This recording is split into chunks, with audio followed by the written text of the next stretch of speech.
عزیز دوستو، انسان سب سے زیادہ پریشان وہ ہوتا ہے جسے مقصد حیات نہیں ملتا، جسے پتہ ہی نہیں ہوتا میں کیوں آیا ہوں، کس لیے آیا ہوں، کس کا بھیجا ہوا آیا ہوں۔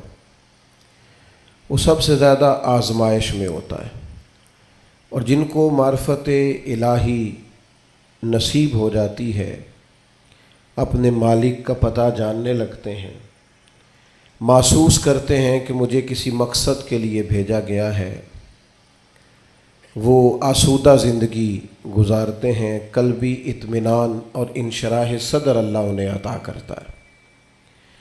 اللہ تبارک و تعالیٰ نے جب اپنے بندوں کی آزمائش کو دیکھا کہ وہ ڈھونڈتے پھرتے ہیں کہ ہم کیوں آئے، کس لیے آئے، کیوں بھیجے گئے، اللہ تعالیٰ نے انبیاء کرام علیہم السلام کا سلسلہ شروع فرمایا، اور پھر اس سلسلے کو بام عروج دیا اور اپنے پیارے حبیب علیہ السلام کو دنیا میں مبعوث فرمایا، اور فرمایا یا ایھا الناس قد جاءکم برہان من ربکم، اے لوگو یہ جو میرے نبی پاک علیہ السلام تمہارے پاس آئے ہیں تو یہ رب کی دلیل بن کر آئے، یعنی حضور سید عالم صلی اللہ تعالی علیہ وسلم کا وجود اطہر، کردار مبارک، آپ کا تبلیغ و ارشاد، آپ کا دعوت دین، یہ سب اس بات کی دلیل ہے کہ نبی پاک علیہ السلام اللہ کے سچے رسول بن کر دنیا میں تشریف لائے۔ ہم جب دنیا کے اندر نکلتے ہیں تو ہم دیکھتے ہیں کہ بڑے بڑے سمجھدار لوگ ہیں لیکن گمراہی کی زندگی گزار رہے ہیں۔ وحی الہی کے بغیر انسان جو بھی وقت گزارتا ہے، اللہ تبارک و تعالیٰ کے انبیاء پر جو وحی ہوتی ہے ان کی تعلیمات کے بغیر جو بھی وقت گزارا جاتا ہے وہ کبھی راہ حق پر نہیں گزرتا۔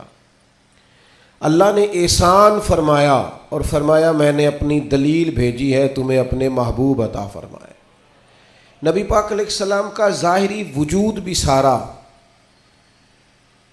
اس بات کی دلیل ہے کہ حضور اللہ کے رسول ہے۔ حضرت عبداللہ ابن رواحہ رضی اللہ تعالیٰ عنہ اس مضمون کو اس طرح بیان فرماتے ہیں، آپ ارشاد فرماتے ہیں کہ حضور کوئی معجزہ بھی نہ دکھاتے، نہ ڈوبے ہوئے سورج کو عصر پر بلاتے، نہ چاند کے 2 ٹکڑے کرتے، نہ درخت سجدہ کرتے، نہ پتھر کلمہ پڑھتے، کوئی معجزہ بھی سرکار نہ دکھاتے، تو فرماتے ہیں حضور کا چہرہ مبارک ہی ایسا تھا لوگوں نے دیکھتے جانا تھا اور کلمہ پڑھتے جانا تھا۔ اللہ تعالیٰ نے حضور کے وجود نور کو اس طرح کا بنایا۔ پھر حضور علیہ السلام کو کچھ خاصیات جو محبوب پاک علیہ السلام کے فضائل، شمائل اور خصائل کو بیان کرتی ہیں، وہ بدرجہ اتم اللہ تعالیٰ نے محبوب کو عطا فرمائی۔ مثلاً ایک حضور کی شان یہ ہے کہ نبی پاک امی ہے۔ امی کا معنی یہ ہے کہ حضور نے دنیا میں کسی استاد سے آ کے پڑھا نہیں، حضور سید عالم علیہ السلام کسی مکتب میں نہیں گئے۔ آپ کبھی ان لوگوں سے ملاقات کریں جو دنیا میں جنہوں نے پڑھا لکھا نہیں، وہ بڑے سیانے بھی ہوں نا کبھی، اور بڑے معاملہ فہم بھی ہوں، تو پھر بھی اپنے جملوں اور اپنے لفظوں پر اس طرح کنٹرول نہیں کر پاتے جو ایک پڑھا لکھا آدمی کر سکتا ہے۔ نبی پاک علیہ السلام امی ہیں، سرکار نے دنیا کے کسی استاد سے نہیں پڑھا، لیکن یہ دلیل ہے نا میرے نبی کے سچا رسول ہونے کی کہ حضور نے علم و حکمت کے وہ موتی عطا فرمائے ہیں کہ دنیا حیران رہ گئی۔ یعلمہم الکتاب والحکمہ، اللہ فرماتا ہے یہ تمہیں کتاب بھی سکھائیں گے اور دانائی بھی سکھائیں گے۔ جو فلسفیوں سے کھل نہ سکا اور نکتہ وروں سے حل نہ ہوا، وہ راز ایک طیبہ والے نے بتلا دیا چند اشاروں میں۔ حضور علیہ السلام دانائی، حکمت، تدبر، فہم و فراست، آپ سرکار کا کوئی ایک فرمان پڑھ لیں، حضور کی کوئی ایک حدیث پاک آپ لے لیں، اس کی معنویت میں اتریں، اس کی گہرائی اور گہرائی کو آپ دیکھیں، آپ حیران ہو جائیں گے۔ صدیوں کے ادیب، شاعر، حکما وہ اپنا سارا کلام لا کے وہاں قربان کر دیں تو گردِ راہ تک نہیں پہنچ سکتے.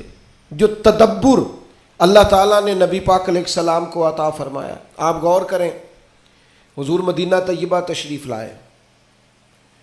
اب پیار کرنے والا ہر آدمی ہی قابل اکرام ہوتا ہے. محبتوں کا خراج ہمیشہ انسان کو قرضدار رکھتا ہے. میرے جیسے چھوٹے آدمی سے جب لوگ پیار کرتے ہیں تو اپنی گردن جھکی ہوئی نظر آتی ہے کہ بوجھ زیادہ ہے, اس قابل نہیں ہے جتنی محبتوں کا سامنا ہے. تو اب سب محبت کرنے والوں کی دل جوئی کرنا, ان کے معیار پر پورا اترنا, ان کے معاملات کو دیکھنا, یہ آسان کام نہیں ہوتا. کسی درویش نے کہا تھا میں دوست تھوڑے بناتا ہوں, اس لیے کہ دوست زیادہ ہوں تو حقوق بھی زیادہ ہوتے ہیں. تو میں اتنی وسعت نہیں رکھتا کہ میں سب کے حق ادا کر سکوں. نبی پاک علیہ السلام مدینہ طیبہ تشریف لائے تو ہر آدمی کی خواہش ہے حضور میرے گھر آئیں, حضور میرے گھر آئیں.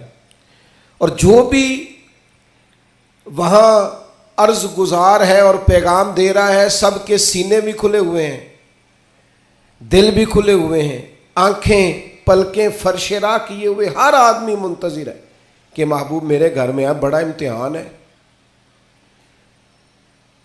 کس طرح کر کے سب کی چاہتوں کا جواب دیا جائے. تو یہ ذرا دیکھیے اس امی لقبی محبوب کی حکمت اور دانائی.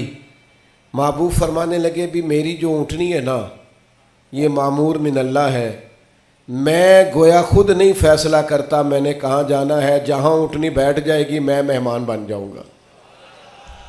انداز دیکھیے, نبی پاک علیہ الصلوۃ والسلام نے نا اونٹنی کی لگامیں اس کی گردن پر ڈال دیں. اب وہ اونٹنی چلتی جا رہی ہے, تھوڑی آگے جا کے ایک جگہ پہ وہ بیٹھ گئی, لیکن اس کے بیٹھتے ہی حضور اترے نہیں, محبوب بیٹھے رہے. ابھی سرکار کی اونٹنی پوری طرح بیٹھی نہیں تھی, پھر اٹھ کے کھڑی ہو گئی اور تھوڑا سا آگے چلنے کے بعد حضرت ابو ایوب انصاری کے دروازے کے سامنے بیٹھ گئی. اور وہ اس طرح بیٹھی کہ اس طرح جم کے بیٹھی کہ اس نے اپنی گردن بھی بچھا دی. جب اطمینان سے اونٹنی بیٹھ گئی, نبی کریم اترے, جناب ابو ایوب انصاری رضی اللہ تعالیٰ عنہ کے گھر میں جلوہ فراز ہوئے. یہ وہ دانائی تھی میرے کریم محبوب کی, وہ حکمت تھی کہ کسی محبت کرنے والے کو اعتراض کیا ہونا تھا, سب کا قربان ہونے کو دل کر رہا تھا. ہمارے ہاں تو 4 بچے ہوتے ہیں اور ہم کسی ایسی دانائی کا مظاہرہ نہیں کرتے کہ ان کے اندر برابری کر سکیں.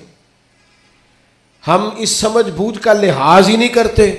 ہمارے ایک استاد تھے تو وہ اکثر کہا کرتے تھے, جن کو پڑھانے کی ڈیوٹی لگاتے ان سے کہا کرتے تھے کسی طالب علم سے چڑ نہ جانا, اسکول کے, کالج کے, مدرسے کے کسی بچے سے چڑ نہ جانا. تم اگر کسی سے چڑ گئے تو اس کا مستقبل خراب ہو جائے گا, اس لیے کہ تم ذاتی اناد پال لو گے. بچہ بڑا لائق ہے لیکن تمہارا فرما بردار نہیں, تم چڑھ گئے ہو, تم بات بات پہ ڈانٹتے ہو, بالآخر وہ ساری تباہی ہو گئی, بدگمان ہو گیا.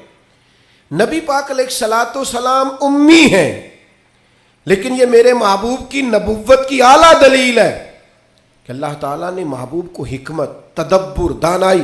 ہم دانا نہیں ہوتے, شعور نہیں رکھتے, فہم و فراست کا. وہ عارف رومی کہتے ہیں کہ ایک شخص بادشاہ تھا, اس نے خواب دیکھا. خواب میں دیکھا کہ اس کے سارے دانت ٹوٹ گئے. اس نے ایک معبر کو بلایا, تعبیر کرانے والے کو. اس سے کہا اس کی تعبیر کیا ہے؟ اس نے کہا جناب اس کی تعبیر یہ ہے کہ آپ کے سارے رشتہ دار آپ کی زندگی میں فوت ہو جائیں گے. اب وہ بادشاہ اتنا ناراض ہوا, اس نے وہ تعبیر کرنے والا بھی قتل کروا دیا. اس نے کہا وہ بھی کوئی زندگی ہے جس میں نہ بھائی ہو, نہ بہن ہو, نہ بچے ہو, نہ بیوی ہو, نہ ماں ہو, نہ باپ ہو, مروا دیا. ایک اور آدمی تعبیر کرنے والا تھا پر وہ دانا بھی تھا, اس کو بلایا اور بلا کر بادشاہ نے کہا میں نے خواب دیکھا ہے, خواب میں میرے سارے دانت ٹوٹ گئے, تعبیر بتائیں. تو وہ کہنے لگا بادشاہ مبارک ہو, اس کی تعبیر یہ ہے کہ اللہ تعالیٰ خاندان میں سب سے لمبی عمر آپ کو عطا فرمائے گا. بادشاہ نے اسے انعام دیا, کہا تو جیتا رہ, کیا تو نے بات کی ہے. اب میری بات کو سمجھیے گا، تعبیر اس نے بھی وہی بتائی ہے جو پہلے والے نے بتائی، لیکن پہلے والے نے کہا تیرے سارے رشتہ دار تیری زندگی میں فوت ہو جائیں گے، اس نے اسے بھی مروا دیا۔ بات اس نے بھی وہی کی ہے، لیکن بات گرچہ بے سلیقہ ہو کلیم، پر بات کرنے کو سلیقہ چاہیے۔ آپ بے سلیقہ بات بھی کریں پر سلیقے سے تو کریں، کوئی لہجہ ہی نہیں، حکمت ہی نہیں، کوئی دانائی نہیں۔ دوسرے نے کہا اللہ تعالیٰ آپ کو سب سے لمبی عمر عطا کرے گا، تو بات پھر بھی وہی ہے کہ باقی سارے چلے جائیں گے اور آپ موجود ہوں گے، لیکن اس میں دانائی ہے نا، حکمت ہے نا۔ فتح مکہ کا موقع تھا، عجیب حالات درپیش ہوئے۔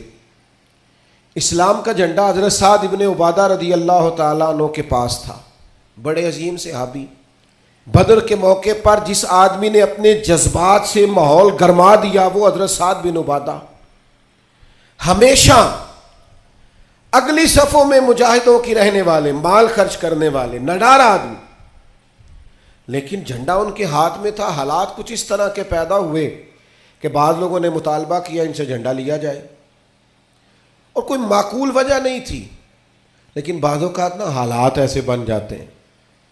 اب حضور علیہ السلام کی بارگاہ سے مطالبہ ہو رہا ہے کہ آپ جناب سعد بن عبادہ سے جھنڈا لے لیں۔ یہ نوجوانوں سے بالخصوص عرض کروں گا کہ علم بھی تبھی بندے کو فائدہ دیتا ہے جب اس کے ساتھ کچھ بندے کو شعور بھی ہو، ہنر بھی تبھی فائدہ دیتا ہے جب اس کے ساتھ کچھ نہ کچھ دانائی بھی ہو۔ شیخ سعدی فرمایا کرتے تھے ایک من علم ہونا تو سنبھالنے کے لیے 10 من عقل کی بھی ضرورت ہوتی ہے، ورنہ ضائع ہو جاتا ہے سارا۔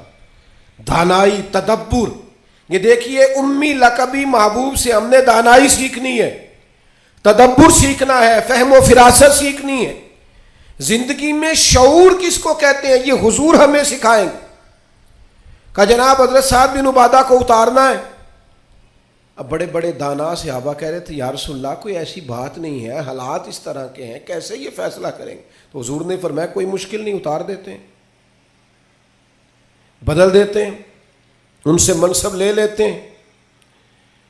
یا رسول اللہ یہ آسان نہیں ہے، کیسے؟ فرمایا ابھی دیکھنا تم، یہ اللہ تعالیٰ نے میرے محبوب کو حکمت کی خزانوں کی کنجیاں عطا فرمائی۔ نبی کریم علیہ السلام نے فرمایا سعد بن عبادہ جھنڈا دے دیں آپ واپس، اب آپ لشکر کے علم بردار نہیں رہے۔ انہوں نے بوجھل ہاتھوں سے جھنڈا تھاما ہوا تھا، پریشان تھے کہ کوئی ایسی بات نہیں۔ جب حضور نے کہا دیں تو وہ غلام تھے، سانو قید سجن دا گہنا ہے، وہ جینج رکھے ایسا اونج رہنا ہے۔ انہیں اسی وقت جھنڈا تھما دیا، خوش ہو کے تھما دیا۔ لیکن یہ میرے محبوب کی حکمت ہے، محبوب نے جناب سعد بن عبادہ سے جھنڈا لیا اور قریب ان کے جوان بیٹے کھڑے تھے، محبوب نے جھنڈا انہیں دے دیا، فرمایا کمان تیرے ہاتھ میں ہے۔ باپ کا قد اس وقت 10 فٹ زمین سے اونچا ہو جاتا ہے جب اس کا بیٹا اس کی جگہ پہ بیٹھ جاتا ہے۔ وہ کہتا ہے میری فکر گئی، میں اب بے فکر ہوں۔ جب انہی کے بیٹے کو وہ منصب ملا تو اب حضرت سعد بن عبادہ کے چہرے کی کیفیت یہ تھی کہ وہ گویا اپنی آنکھوں اور اپنے چہرے سے بتا رہے تھے میں تو خود جھنڈا پکڑ کے اتنا راضی نہیں تھا جتنا اپنے بیٹے کے ہاتھ میں دیکھ کے راضی ہوں۔ یہ آپ تدبر سیکھیں۔ میں اپنے نوجوانوں کو دیکھتا ہوں جذباتی مزاج، بھاگتے دوڑتے، بے چین، پریشان، الجھے ہوئے۔ ابھی میں ملک سے باہر تھا، میرے ساتھ اکثر ایسے ہوتا ہے، بیرون ملک جو لوگ ہوتے ہیں نا وہ زیادہ پریشان ہوتے ہیں پاکستان کے حالات کو لے کر، وہ زیادہ خبریں دیکھتے ہیں۔ تو ایک صاحب مجھ سے کہنے لگے پاکستان کے حالات، میں نے کہا بالکل ٹھیک ہے، یہ اتار چڑھاؤ ہے، زندگی کے ساتھ چلتا ہے، بے چینی نہیں، بے قراری نہیں، الجھاؤ نہیں، ہر وقت کا اضطراب نہیں، دانائی، تدبر، حکمت، معاملہ فہمی، یہ ہمیں ہمارے رسول پاک نے عطا فرمائی۔ آپ اپنی زندگی کو سلیقے سے گزاریں، قیمتی بنائیں۔ آپ اپنے وجود سے بڑا کام لے سکتے ہیں، لیکن کیا ہے؟ دانائی نہیں ہے، جذباتی مزاج، اور جذباتی پن ہماری طبیعتوں کا حصہ ہے۔ جذباتی فیصلے، جذباتی باتیں۔ ہمارے دیہاتوں میں چودھری فیصلہ کس کے حق میں کرتے ہیں؟ جو پہلے آ جائے، وہ سچا ہے یا جھوٹا ہے، پہلے گیا ہے، بس انہیں مینوں پہلا آخیا تسی تے آئے ہی نہیں، اسی بات میں فیصلہ دے دیا۔ دانائی، تدبر، یہ رسول اللہ صلی اللہ علیہ وسلم نے ہمیں سکھایا. امی لقبی ہیں حضور. اور دوسری بات،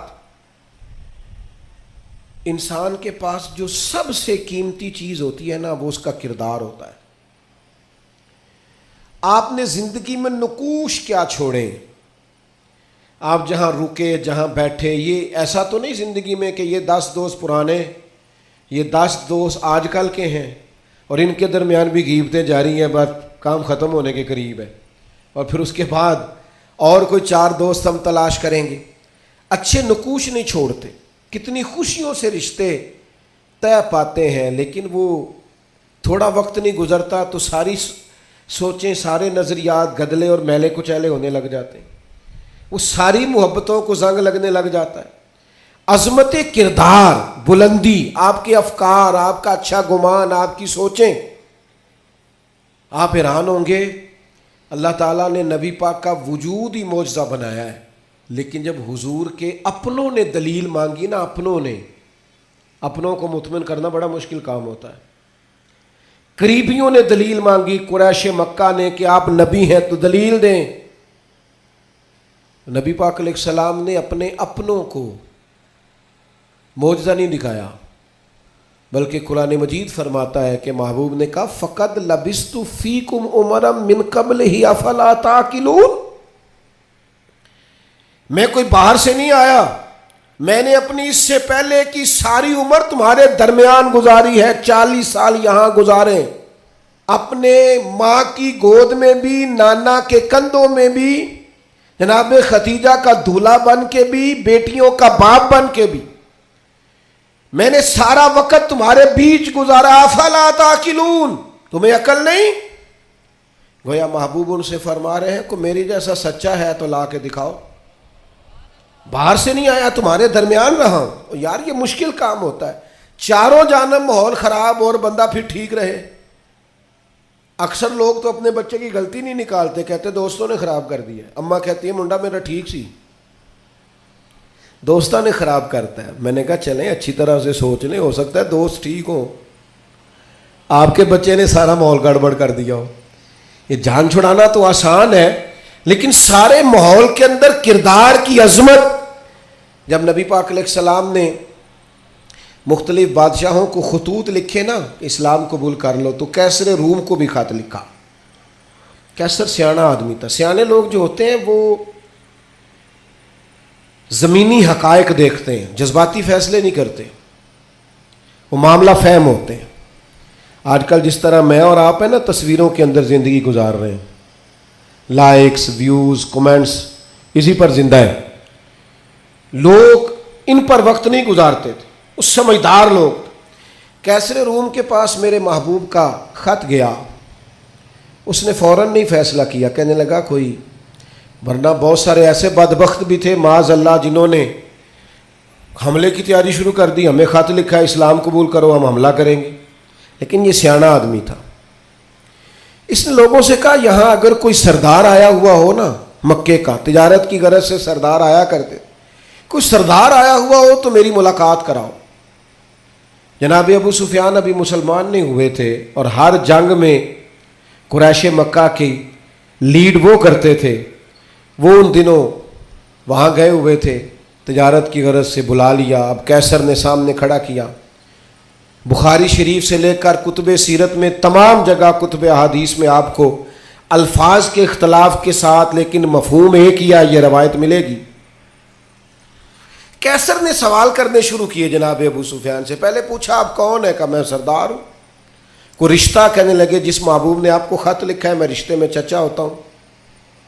کہنے لگے بتائیے، اس محبوب نے دعویٰ نبوت کیا ہے، ان کے خاندان میں ماضی قریب میں کسی اور نے بھی کیا ہے؟ کہا نہیں. کہا کوئی بادشاہ گزرا ہو ان کے خاندان میں قریب کا؟ کوئی نہیں. کہا یہ بتائیے ان کے ماننے والے امیر ہیں کہ غریب؟ تو ابو سفیان کہنے لگا ماڑے بندے. میں آپ مجھ سے ناراض نہ ہوئیے گا، لیکن محفل میلاد میں بھی ماڑے بندے آتے ہیں. سیاسی سماجی لوگ بھی آتے ہیں کسی سے ادھاری ٹوپی لے کے، ان کا خیال ہوتا ہے چلو میلاد کی محفل کی بھی قیادت جلدی سے ہم لے لیں، جلوس بھی جلدی سے قبضہ کر لیں، کل کو ان لوگوں کے پاس بھی جانا ہے الیکشن کے دنوں میں۔ لیکن غریب لوگ، پر ہمارا حال یہ ہوتا ہے کہ جس کو 35 سال ہو گئے فجر کی اذان پڑھتے، وہ بیچارہ میلاد کی محفل کی بھی صدارت نہیں کر سکتا۔ وہاں بھی جن کے ہاتھوں میں نوٹوں کی دتیاں اچھی ہوں ان کی سیٹیں اگلی ہوتی ہیں۔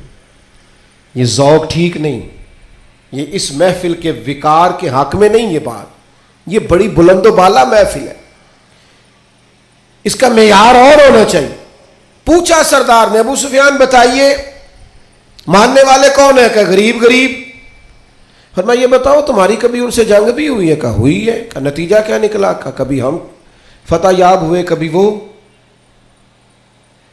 کہنے لگا اچھا یہ بتائیں ان کے ماننے والے گھٹ رہے ہیں بڑھ رہے ہیں؟ ابو سفیان کہنے لگا جی بڑھ تو روز بروز رہے ہیں، اور نتیجہ خیز ہو رہی ہے دعوت۔ اس نے کہا اچھا یہ بتائیں جنہوں نے دعوی نبوت کیا ہے کیا کبھی انہوں نے جھوٹ بھی بولا ہے؟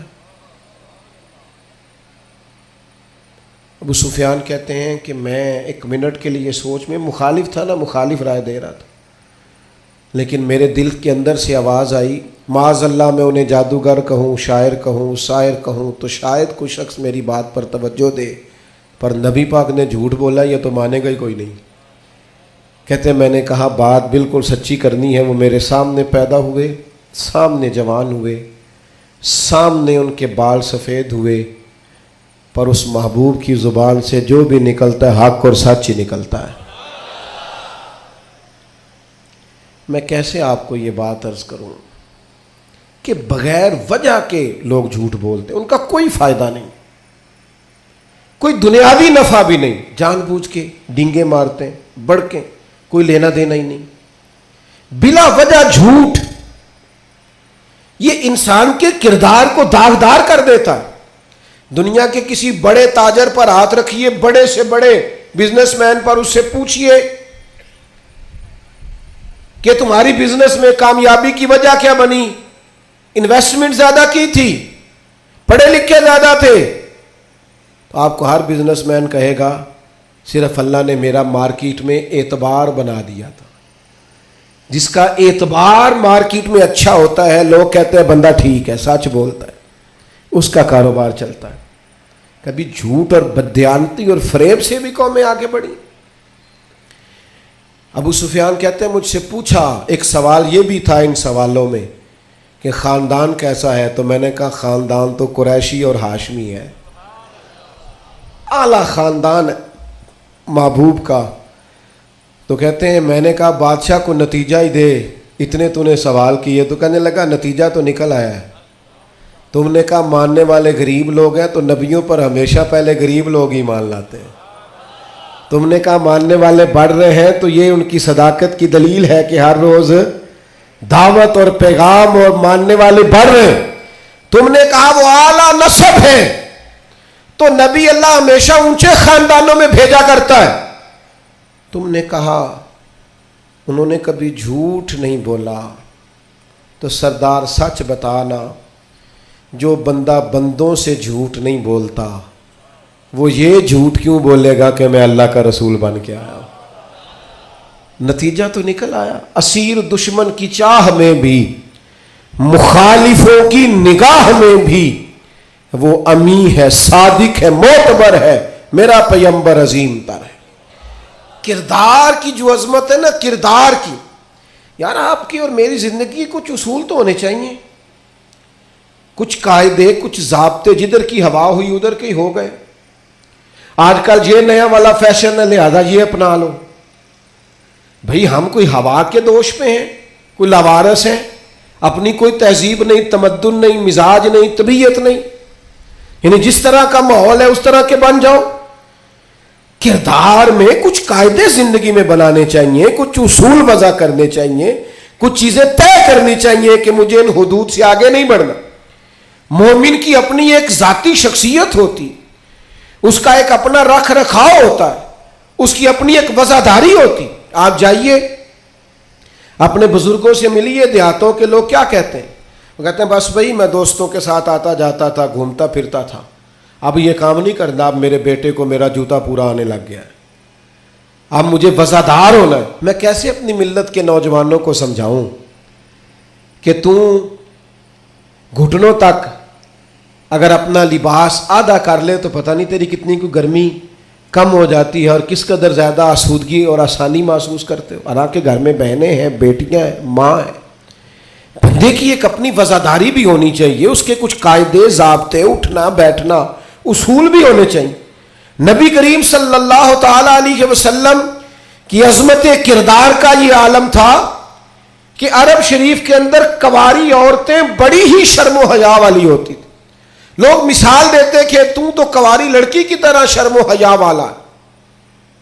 قربان جائیں سیدہ طیبہ طاہرہ حضرت عائشہ صدیقہ رضی اللہ تعالیٰ عنہ فرماتی ہیں نبی پاک علیہ السلام عرب کی کنواری لڑکیوں سے بھی زیادہ حیا والے تھے۔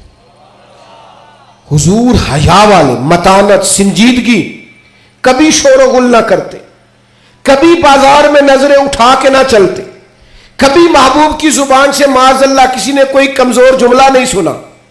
یہ کیا بات ہوئی، مجھے کسی نے غصہ دلایا تھا میں نے گالیاں دے دی، تو آپ کے اصول کدھر گئے، قاعدے کدھر گئے، ضابطہ کدھر گیا؟ یہ کیسے ہو گیا کہ آپ بااصول آدمی تھے پھر بھی آپ کی زبان سے بازاری جملے نکل آئے؟ یہ ہو نہیں سکتا نا اگر آپ نے کوئی اصول زندگی میں بنا رکھے۔ تو عظمت کردار یہ رسول اللہ صلی اللہ تعالی علیہ وسلم کی زندگی کا ایک بنیادی عنصر ہے، بنیادی۔ اور پھر حضور سید عالم صلی اللہ تعالی علیہ وسلم کو اللہ تبارک و تعالیٰ نے ایک شان اور بڑی امتیازی عطا فرمائی، بڑی انوکھی۔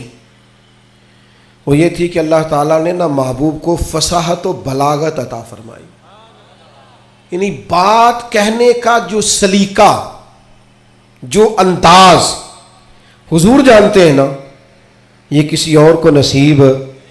ہمارے ہاں نا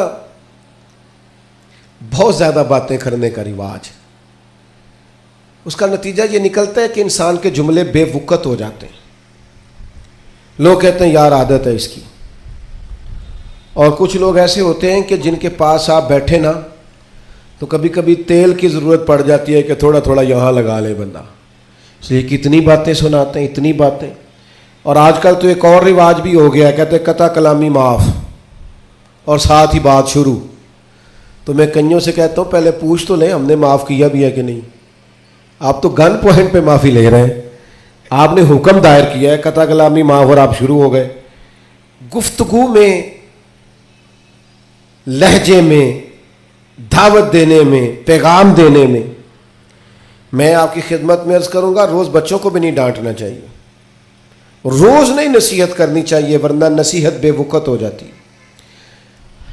روز ہی انسان کو اس طرح کا ماحول نہیں بنانا چاہیے وہ اس کی طبیعت ٹھہراؤ والی ہو، یعنی سکوت جو ہوتا ہے نا، چپ خاموش آدمی وہ لگتا ہے کہ کوئی طوفان لیے بیٹھا ہے، لگتا ہے کہ یہ اس وقت کسی خاص گہرائی اور گہرائی میں اتر کر کوئی اچھی منصوبہ بندی کر رہا۔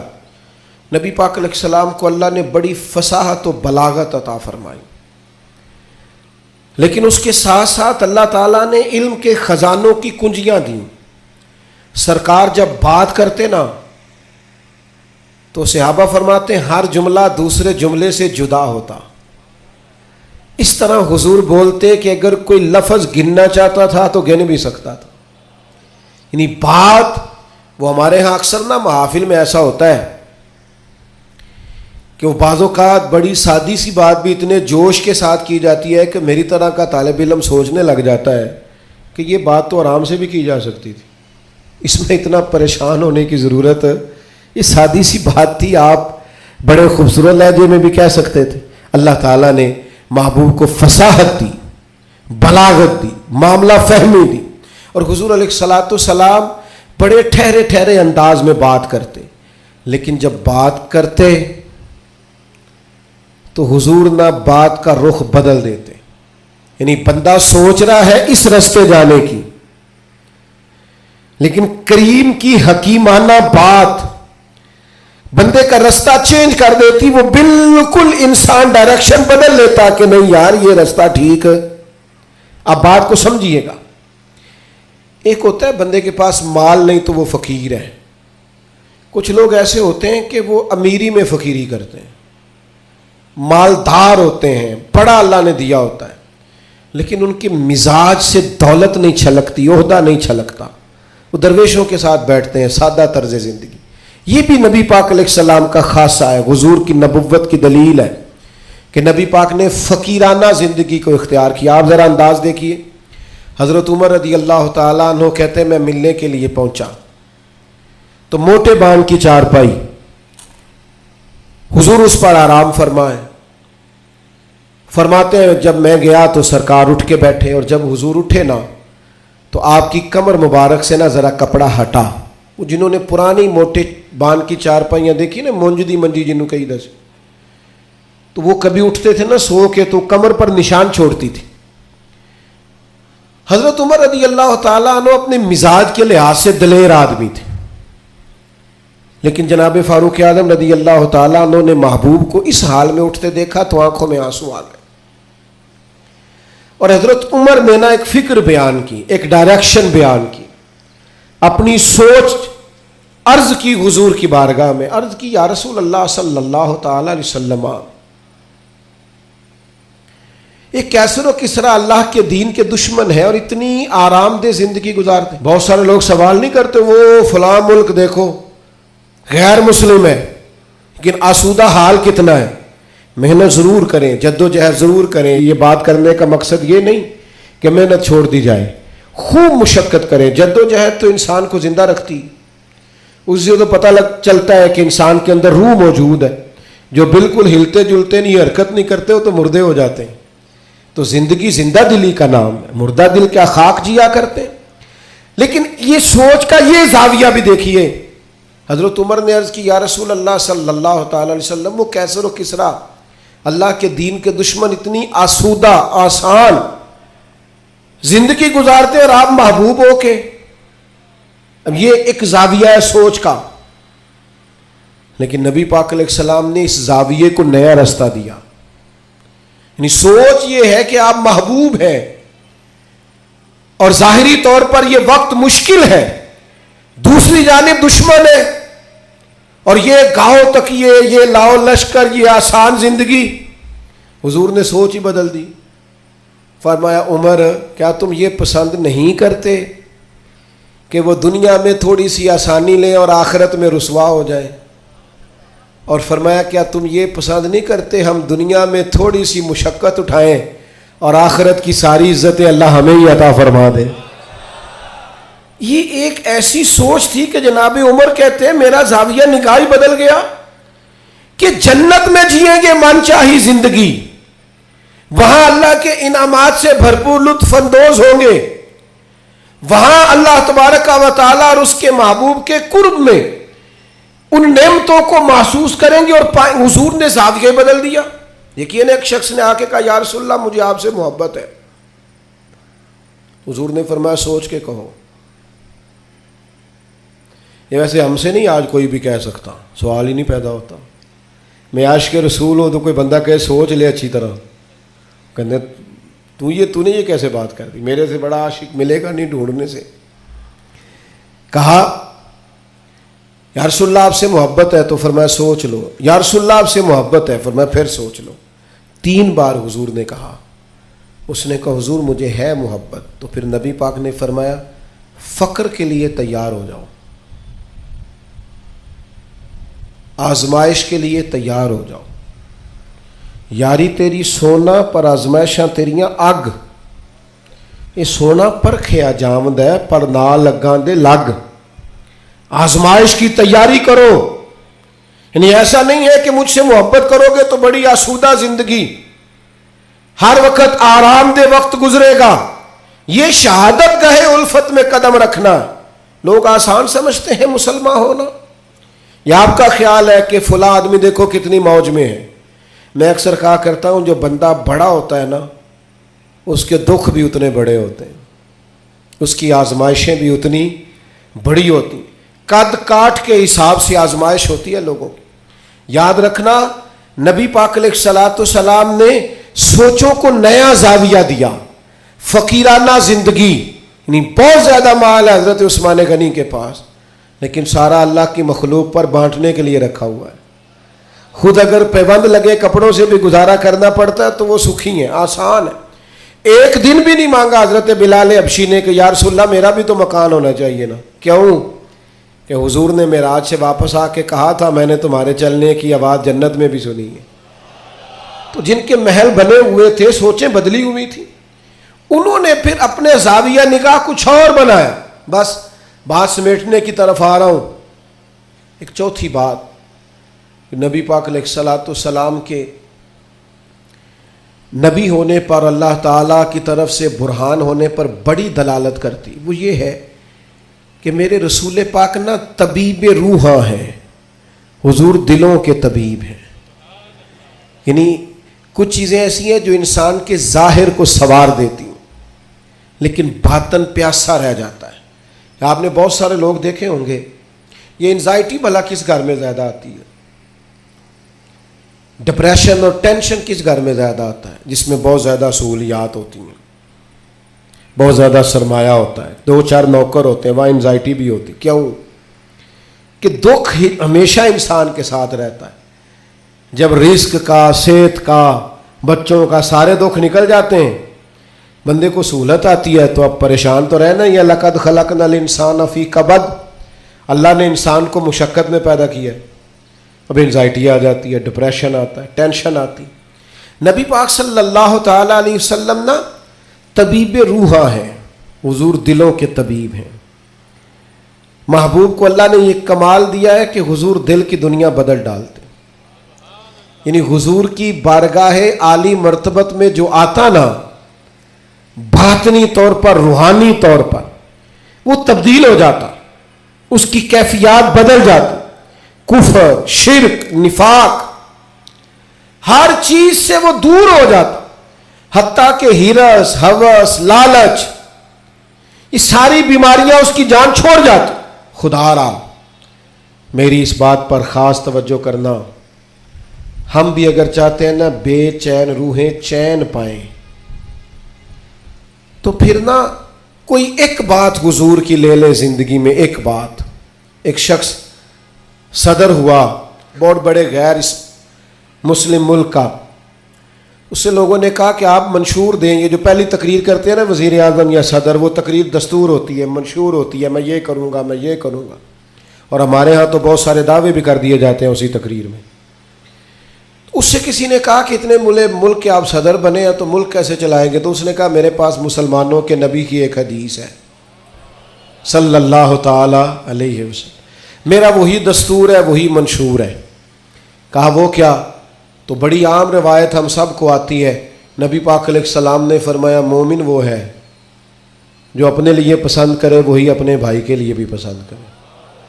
وہ کہنے لگا بس میں نے طے کر لیا ہے، جو میرے اور میرے بچوں کے لیے اچھا ہوگا سارے ملک کے لیے وہی کریں گے، اسی میں ہم اپنا سارا دستور اور منشور رکھتے ہیں۔ حضور سید عالم صلی اللہ تعالیٰ علیہ وسلم کا کمال یہ تھا کہ حضور کی بارگاہ میں جو لوگ آتے تھے وہ قلبی اطمینان محسوس کرتے تھے، قلبی۔ آپ اندر سے مطمئن ہو نا تو سادی روٹی بھی لذت دیتی ہے، لیکن ذہنی طور پر آپ کسی آزمائش کا شکار ہو تو جتنے مرضی اچھے کھانے پکا لیں۔ حضور کی بارگاہ عالی مرتبت میں کمال یہ ملا لوگوں کو کہ انہیں اطمینان قلبی، فقیری میں بھی۔ سیدہ طیبہ طاہرہ حضرت خدیجہ الکبریٰ رضی اللہ تعالیٰ 20 گویا کنیزیں تھی جناب خدیجہ کے گھر کام کرنے، ملکہ تھیں وہ تو گویا مکے کی، لیکن جب نبی پاک کی بارگاہ میں آئیں تو سارا مال خیرات کر دیا۔ وہ جن کے کام کوئی کرتا تھا وہ خود چولہے میں ایندھن جلاتی، وہ خود کھانا پکاتی، سارے کام کاج کرتی۔ آپ اچھی طرح جانتے ہیں کہ بندہ غریب سے امیر ہو تو وقت گزر جاتا ہے، خدا نہ خواستہ امیری سے غریبی آ جائے تو عادتیں اب اور بن چکی ہوتی ہیں، حالات خراب ہو جاتے ہیں۔ جناب خدیجہ رضی اللہ تعالی عنہا اس قدر زیادہ مطمئن تھی اپنی وہ زندگی پر کہ محبوب کے لیے کھانا پکا کر وہ باورچی خانے سے نکلی اور لا کر حضور کی بارگاہ میں پیش کیا تو حضور فرمانے لگے ختیجہ آپ کے آنے سے پہلے جبریل امین آ گئے اور انہوں نے آن کر کے فرمایا ہے کہ یا رسول اللہ ختیجہ آ رہی ہے، ختیجہ کا رب کہتا ہے میرا ختیجہ کو سلام کہہ دیجئے گا۔ وہ راحت، وہ اطمینان، وہ قرار، وہ سکون۔ حضرت مصعب ابن عمیر رضی اللہ تعالیٰ عنہ بڑی امیر ماں کے بیٹے تھے۔ مکہ شریف میں سب سے اعلیٰ گھوڑا، سب سے اچھے کپڑے اور سب سے مہنگا رہن سہن شارحین نے لکھا اس شخص کا تھا، حضرت ابن عمیر رضی اللہ تعالیٰ عنہ۔ لیکن مشکات میں حدیث ہے، حضرت مولا علی شیر خدا حدیث کے راوی ہیں، فرماتے ہیں ایک دن حضرت مصعب ابن عمیر رضی اللہ تعالیٰ عنہ مسجد نبوی میں آئے تو ان کی حالت یہ تھی کہ ٹاٹ کا لباس پہنا ہوا تھا، کلمہ پڑا ہے، مسلمان ہوئے ہیں، حالات کا سامنا ہے، وقت نے اور طرح کا رخ اختیار کر لیا ہے اور ایک پیر میں گویا جوتا ہے دوسرے میں نہیں ہے، کوئی کام کیا چلے گئے۔ حضرت علی کہتے ہیں وہ چلے گئے پر حضور کی آنکھوں میں آنسو آ گئے اور کریم فرمانے لگے دیکھو یہ وہ تھا جو بڑا شاہانہ وقت گزارتا تھا، میری محبت نے اس کا کیا حال کر دیا۔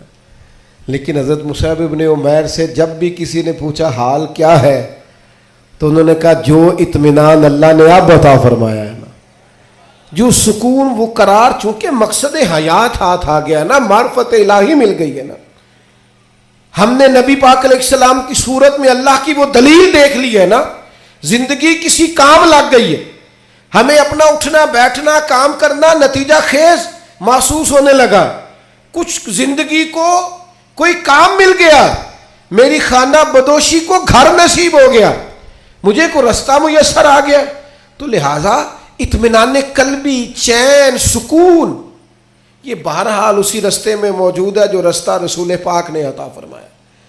دل بے چین ہے، طبیعتیں بے قرار ہیں، شکوے ہی شکوے ہیں، پریشانیاں ہی پریشانیاں۔